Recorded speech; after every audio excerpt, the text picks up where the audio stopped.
What's going on, everybody? The Ginger Viking or Spartan here today with another video. Today's video will be focusing on the Marine Corps webbing, and the Marine Corps webbing falls into two predominant categories, and that is pre-1967 and post-1967.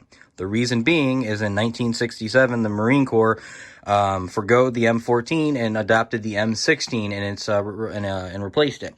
So you have your M14 magazines over on your pre-67, and then you have a lot of Marines switching out the M61s for the M56. Of course, you'll still see M61 webbing and M61 ammo pouches later into the war. Sometimes Marines retain them because they preferred them.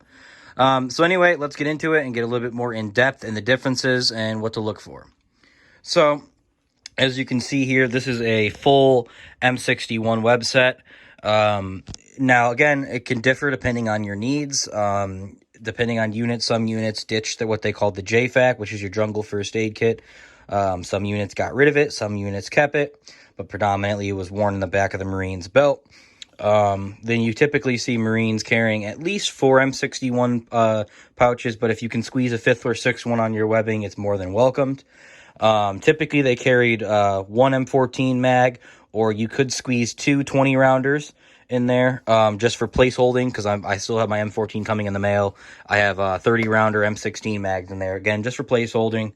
Then you have your M1910 canteens, M1910 with the hangers, and your lift-to-dot system, your Marine Corps K-bar, your M41 suspenders, a grenade pin to hold them crisscrossed or X'd, and then these are for comfort. These are shoulder boards. You can get them pretty cheap, and I do recommend it because they do add to the comfort. As you saw in the M56 webbing video, you have a little bit different of the M41s. You have these clips in the back, and then you have these hooks in the front.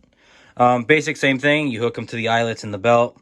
Only difference being this M61 belt has these snaps that go down the whole belt, which snap into the M61 mag pouches, either on a high position or a low position. Other than that, there's not much to say about the M61 webbing or the pre-1967 webbing. Then you move over to here. This is a loose representation of a post-67 webbing set. Again, as I always say, do your own research. Different units and different years use different things. But predominantly, you had your 2 M56 ammo pouches, maybe 2 or 3 canteens, your JFAC. Typically, that would be on your belt. Your bandage pouch would be on your belt because you're wearing your suspenders under your M55 flak jacket.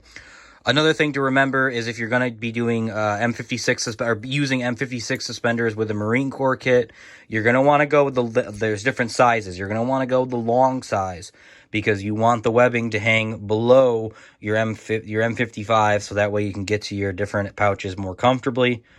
Other than that, there's not much to say. You'd still retain your K-bar, so you'd move your K-bar over here.